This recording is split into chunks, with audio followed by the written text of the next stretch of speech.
মুখ্যমন্ত্ৰী আৰু তেওঁৰ মাজত যথেষ্ট পাৰ্থক্য থকা বুলি একদম পাৰ্থক্য আছে মোৰ ঘৰতো এটাও বিদেশী নাই বহুত ডাঙৰ পাৰ্থক্য আছে মোৰ ঘৰতো এটাও বিদেশী নাই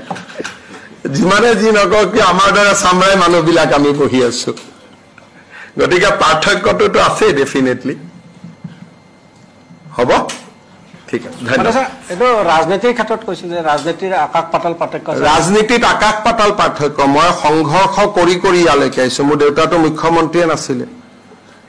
গতিকে কিমান আপোনালোকে ভাবকচোন কিমান গালি গালাজ কৰি মোক কিমান চেষ্টা কৰিছে তাৰ পিছত মই কত যুজি ইয়ালৈকে আহিছো গতিকে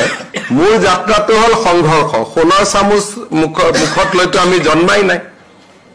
সেইকাৰণে আমাৰ পাৰ্থক্য বহুত আছে কিন্তু মেইন পাৰ্থক্যটো হল ঘৰত ভাতৰ থালি কেনেকে খায় এজন ভাৰতীয়ৰ ভাগত তিনিটা ব্ৰিটিছৰ ভাগত কেনেকে ঘৰখন চলে মোৰ এইটোহে অলপ জানিব ইচ্ছা হৈ আছে তেওঁৰ ৰাজনৈতিক যাত্ৰা মই অনুকৰণ কৰিবলৈ বিচৰা নাই আছু পৰা জাম্প মাৰি কংগ্ৰেছৰ পৰা জাম্প মাৰি বিজেপি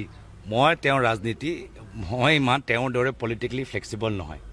মোৰ এটাহে আইডিঅলজি হ'ল কংগ্ৰেছৰ আইডিঅলজি সেই আইডিঅলজি মোৰ যাত্ৰা আৰম্ভণি সেই আইডিঅলজি মোৰ যাত্ৰা সামৰণি তেওঁৰ দৰে কেতিয়াবা কংগ্ৰেছ কেতিয়াবা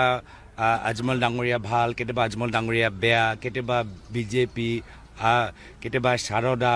কেতিয়াবা কুকি আণ্ডাৰগ্ৰাউণ্ড কেতিয়াবা তেওঁলোকৰ আলফা লগত যোগাযোগ সম্পৰ্ক কেতিয়াবা মাটি কেতিয়াবা লুইচ বজাৰ এইটো কি ষ্ট্ৰাগল ভাই মইতো এনেকুৱা ষ্ট্ৰাগল এইটো কিবা ষ্ট্ৰাগল হ'ল নেকি যিজন মানুহে সদায় ক্ষমতাতে থাকিলে যিজন মানুহে যোনফালে ক্ষমতা তাত ফালে তেওঁ ভৰি দিয়ে তো কি ষ্ট্ৰাগল হ'ল ষ্ট্ৰাগলটো বিৰোধী দলত থাকিলেহে ষ্ট্ৰাগলটো বুজি পাবা ষ্ট্ৰাগল যেতিয়া তোমালোকৰ ওপৰত যেতিয়া পুলিচৰ case ED case income tax তেতিয়াহে তুমি বুজি পাবা কি ষ্ট্ৰাগল কৰিলে তেওঁতো যোনফালে ক্ষমতা তাত ভৰি দিব যাৰ ওচৰত ক্ষমতা তাৰ ওচৰত যাব তেওঁলোকক মনখিনি কেনেকৈ কোমল কৰিব পাৰে মোৰ প্ৰয়াত পিতৃ মন কোমল কৰি দিলে তো তেওঁ কি ষ্ট্ৰাগল কৰিলে মইতো বুজি পোৱা নাই যদি লুইচ বাৰ্জাৰ শাৰদা ষ্ট্ৰাগল বৰ এনেকুৱা ষ্ট্ৰাগল নালাগে যদি পলিটিকেলি এটা পাৰ্টিৰ পৰা আনটো পাৰ্টিলৈ জাম্প কৰা সেইটোৱে ষ্ট্ৰাগল মোক এনেকুৱা ষ্ট্ৰাগল নালাগে যদি সদায় ক্ষমতাত থকাটোহে ষ্ট্ৰাগল মোক এনেকুৱা ষ্ট্ৰাগল নালাগে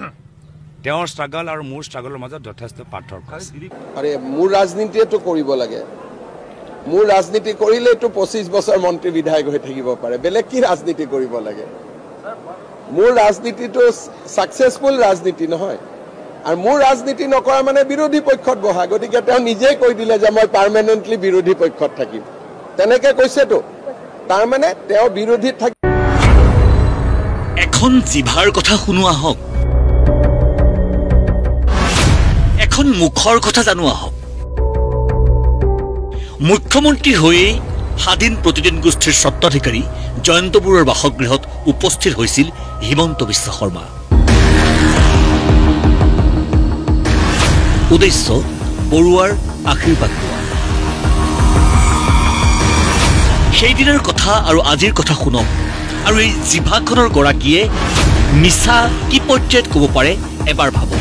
মই যোৱাকালি দায়িত্ব গ্ৰহণ কৰিছিলোঁ আৰু আজি অসমৰ সংবাদ জগতত সদায় নেতৃত্ব লৈ অহা স্বাধীন প্ৰতিদিন গোষ্ঠীৰ স্বত্বাধিকাৰী জয়ন্ত বৰুৱা ডাঙৰীয়াৰ ঘৰত আহিছিলোঁ তেখেতৰ আশীৰ্বাদ ললোঁ আৰু আপোনালোকে আশীৰ্বাদ কৰিব যাতে ৰাইজৰ কাৰণে ভাল কাম কৰি যাব পাৰে সিএম হৈ প্ৰথম কাক লগ ধৰিছিলে সিএম হৈ প্ৰথম কাক লগ ধৰিছিলে আপুনি ৰঞ্জন গগৈ আমাৰ ওচৰলৈ গৈছিলে নেকি আপোনাৰ ঘৰতে যাম নাই গৈছিলে কাৰ ওচৰলৈ জয়ন্ত বৰুৱা তেতিয়া হলে এতিয়া আকৌ উল্টা কথা কেলে কৈছে সংবাদটো চলি থাকিব মোক বেয়া পোৱা মানুহখিনি ঘৰত মই আগত গৈ দেখুৱালো যে দাদা চাওক আপুনি বিৰোধিতা কৰিছিল মই সিএম হৈ গলো এয়াই আমাৰ অসমৰ মুখ্যমন্ত্ৰী খুদ বিধানসভাত কাৰোবাক প্ৰতিশোধ লওঁ বুলি ক'ব পৰা এক্সক্লুসিভ মুখ্যমন্ত্ৰী আমি একেলগে দুইজনে গান্ধী বস্তিতে ডাঙৰ হোৱা গতিকে এটা মধুৰ সম্পৰ্ক নহয় ঘৰুৱা সম্পৰ্কই জয়ন্ত বৰুৱাৰ তেওঁৰ জীৱনৰ প্ৰয়াস আৰু প্ৰচেষ্টা আছিল যে হিমন্ত বিশ্ব শৰ্মা যাতে অসমৰ মুখ্যমন্ত্ৰী হ'ব নোৱাৰে গোটেই সমগ্ৰ জীৱন তেওঁ সেইটো কাৰণে সমৰ্পণ কৰিছিল সেইকাৰণে মুখ্যমন্ত্ৰী হৈয়ে মই প্ৰথম অশোক সিংহালক কৈছো দাদা বলক জয়ন্ত দা ঘৰৰ পৰা গৈ আহক কৈছিলো নে নাই সাক্ষী আৰু তেওঁৰ ঘৰত গৈ যেতিয়া মই গাড়ী মটৰ মুখ্যমন্ত্ৰী হিচাপে নামিছো চাহ তাহ খাইছো মোক ঘৰত আহি সুধিছে তুমি জাগা নাপালা যাবৰ কাৰণে মই this is my greatest satisfaction আৰু অহাবাৰ হোৱাৰ পিছত আকৌ যাম যদি ভগৱানে কৰে আৰু কিবা যদি ডাঙৰ কৰে আৰু যাম গতিকে তেওঁৰ ঘৰত কিবা এটা হ'লে প্ৰথম যোৱাটো মোৰ ফিক্স মোৰ ল'ৰা ছোৱালীয়ে কিবা ভাল কাম কৰিলে তেওঁ তাতে গৈ মই প্ৰথম খবৰটি দিওঁ আপুনি সুধিবচোন অখিল গগৈ ডাঙৰীয়াক অলপ ডাইৰেক্টলি কৈছো তেওঁ সুধিব মোৰ ল'ৰাই লট চিট পালে মই তেওঁকে প্ৰথম ফোন কৰোঁ দাদা ৰাঞ্চুৱে চিট পালে দেই এইটো প্ৰথম তেওঁক কওঁ মই এইটো মোৰ হেবিট আৰু মই মানুহৰ তেনেকৈ ৰিভেঞ্জ লওঁ ডক্টৰ শৰ্মাকে সুধিছো আপুনি কোনজন শুদ্ধ আপুনি আসলতে সঁচা কথা কেতিয়াবা কয়নে কৈ পাইছেনে প্ৰিয় দৰ্শক প্ৰতিদিন গোষ্ঠীৰ ভূতে মহামান্য মুখ্যমন্ত্ৰীক আকৌ খেদি থকাৰ কাৰণ কি সকলোৰে মনলৈ অহা এটা সাধাৰণ প্ৰশ্ন এতিয়া উত্তৰ ৰাজ্যত চুৰিৰ ঘটনা ঘটিছে পয়া লগা আইন শৃংখলাৰ পৰিস্থিতিটো ৰাজহুৱা হৈছে কিন্তু এই বিষয়ে আপুনি বাতৰি কৰিব নোৱাৰিব এতিয়া পিছৰখিনি শুনক এগৰাকী ছোৱালী অসমলৈ আহোঁতে বাইক চুৰি সি যে ইণ্টাৰনেশ্যনেল ট্ৰেভেলাৰ আমি কি কৰিব লাগিব মনে মনে মুখ্যমন্ত্ৰীক গৈ ক'ব লাগিব যে মুখ্যমন্ত্ৰী ডাঙৰীয়া বাইকখন চুৰি হৈছে আমাৰ অসমৰ বদনাম হ'ব দেই আপুনি 2 দিনত ওলাই দিয়ক আৰু এই 2 দিন আমি ক'তো এই কথাটো নুলিয়াম যাতে আমাৰ অসমৰ বদনাম নহয় this is how we should conduct our self for the new Assam অসমৰ বেয়া কথা লুকাই দিয়ক হয় এতিয়া ঘটনা ঘটিলেই কোনো বাতৰি নকৰি কাকতৰ গৰাকী যাব লাগিব মুখ্যমন্ত্ৰীৰ ওচৰলৈ মুখ্যমন্ত্ৰীক গোপনে লগ ধৰি সকলো ক'ব লাগিব আৰু তেতিয়া মুখ্যমন্ত্ৰীয়ে ব্যৱস্থা গ্ৰহণ কৰিব ৰাজনীতিৰ যদি নোবেল থাকিলেহেঁতেন তেতিয়া নিশ্চিতভাৱে এই সূত্ৰ আৱিষ্কাৰকাৰীজন হ'লহেঁতেন প্ৰথম প্ৰাপক ইমানতে শেষ নহ'ল মুখ্যমন্ত্ৰীক এবাৰ উভতি ধৰিলে বিধায়ক অখিল গগৈ বাইকখন চুৰি হোৱাটো সঁচা তাৰপিছত Please. কোনে চুৰি কৰিছে সঁচা কথাই লিখিছে প্ৰতিদিনে। Conclude কৰিবলৈ দিয়া না। এতিয়া প্ৰতিদিনে সঁচা কথাটোৱে লিখিছে কনক্লুড কৰিবলৈ দিব আপুনি সঁচাটো অসমৰ ভালৰ কাৰণে ক'ব নক'ব that is your mentality it is your psychology সঁচা মোৰ আজি ঘৰত কিবা এটা ঘটনা হৈছে স্বামী আৰু পত্নীৰ মাজত সত্য বাহিৰত কম নে নকম ল'ৰাজনে বাহিৰত ক'ব নে নক'ব that is left to his justification মই কেছ দিব নোৱাৰো প্ৰতিদিনে যিটো কথা লিখিছে সঁচা লিখিছে মইতো কেছ দিব নোৱাৰো আজি বাইকখন ওলালে নাম কেইটা কোনে চুৰি কৰিছিল ক'লে আপুনি হয়তো অলপমান ক'বতো লাগিবই কাৰণ সঁচা ক'বই দিছে অধ্যক্ষ মহোদয় বাইকখন উদ্ধাৰ হোৱাৰ কথাটো হেডলাইন কিন্তু নকৰি যদি চুৰি হোৱাৰ কথাটো হেডলাইন কৰাৰ মোৰ সাহস আছে উদ্ধাৰ হোৱাৰ কথাটো লিখাৰ সাহস মোৰ কিয় নাই চূড়ান্ত মিথ্যাচাৰী মুখ্যমন্ত্ৰী তথ্যৰ অপব্যাখ্যাকাৰী মুখ্যমন্ত্ৰী ফাঁকি কথাৰে জগত জয়ৰ অপচেষ্টা কৰা মুখ্যমন্ত্ৰীয়ে চাওক এই খবৰ এয়া 7 মাৰ্চৰ অসমীয়া প্ৰতিদিনৰ বাইক চুৰি হোৱাৰ খবৰ আৰু এয়া এই মহামান্য মুখ্যমন্ত্ৰী মহোদয় 11 মাৰ্চত প্ৰকাশিত বাইক উদ্ধাৰৰ খবৰ চাওক অসমীয়া প্ৰতিদিন কাকতত চকু মেলি ভালদৰে পঢ়ক এইকেইটা অসমীয়া শব্দ ইমানেই নে এইবাৰ কটনৰ প্ৰসংগ মই যেতিয়া কটন কলেজত জেনেৰেল ছেক্ৰেটাৰী উঠিছিলো কোনোবা কলেজৰ ইলেকশ্যনত সোমাই নেকি মোক জেনেৰেল ছেক্ৰেটাৰী হৰুৱাবৰ কাৰণে প্ৰতিদিনে হেডলাইন কৰিছিল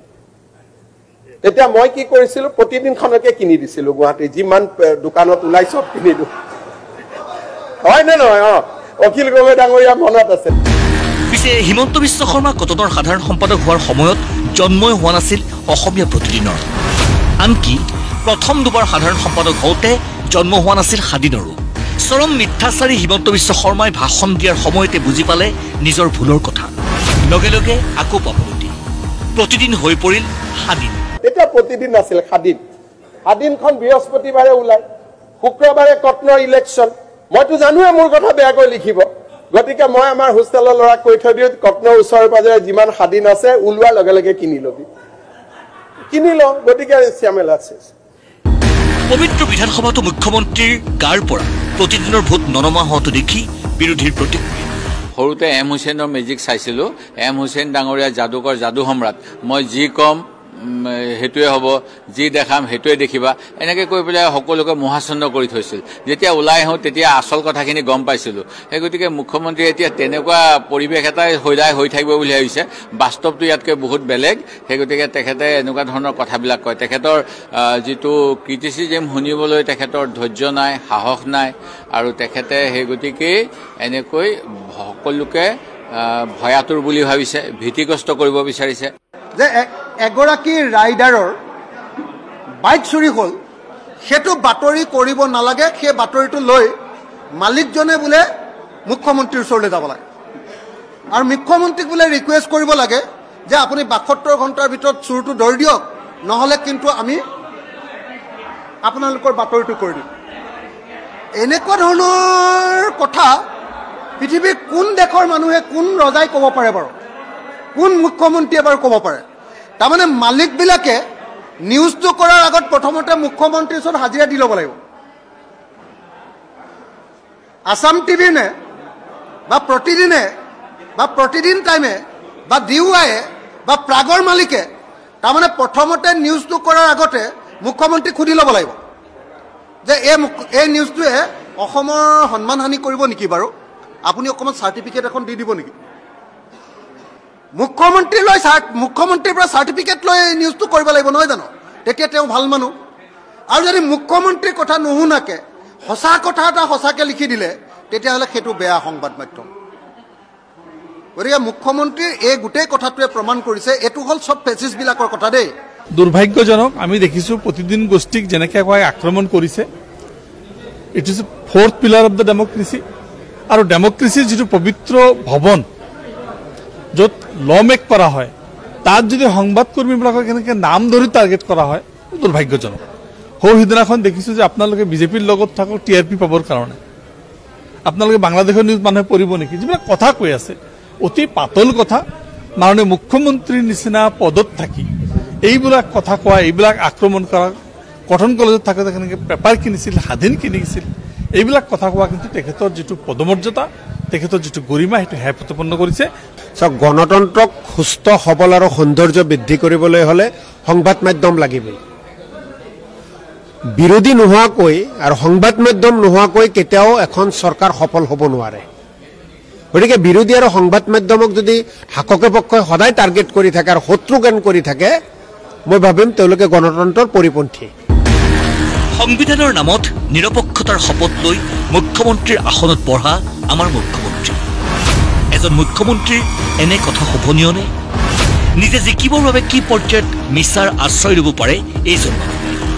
মাননীয় মুখ্যমন্ত্ৰী মহোদয় কেনেকৈ মানুহে আপোনাক বিশ্বাস কৰিব আশীৰ্বাদ ল'বলৈ গৈও যদি পিছত ক'ব পাৰে সেয়া ৰিভেঞ্চ তেন্তে কি আখ্যা দিব সেইজন ৰাজনীতিকক কিন্তু মাননীয় মুখ্যমন্ত্ৰী মহোদয় ইমানবোৰ কৈও যদি আপুনি ভাবিছে স্বাধীন প্ৰতিদিন গোষ্ঠীৰ খবৰৰ ওপৰত আপুনি আপোনাৰ অহেতুক প্ৰভাৱ সাব্যস্ত কৰিব পাৰিব বা পাৰিছে তেন্তে আপোনাৰ কথাৰ সুৰতেই কওঁ আপুনি বেলেগ দেশত বাস কৰিছে নিশ্চিত জানিব স্বাধীন প্ৰতিদিন গোষ্ঠী সদায় অসম আৰু অসমীয়াৰ পক্ষত আপুনি এন টিমৰ প্ৰতি এয়া স্পষ্ট বাৰ্তা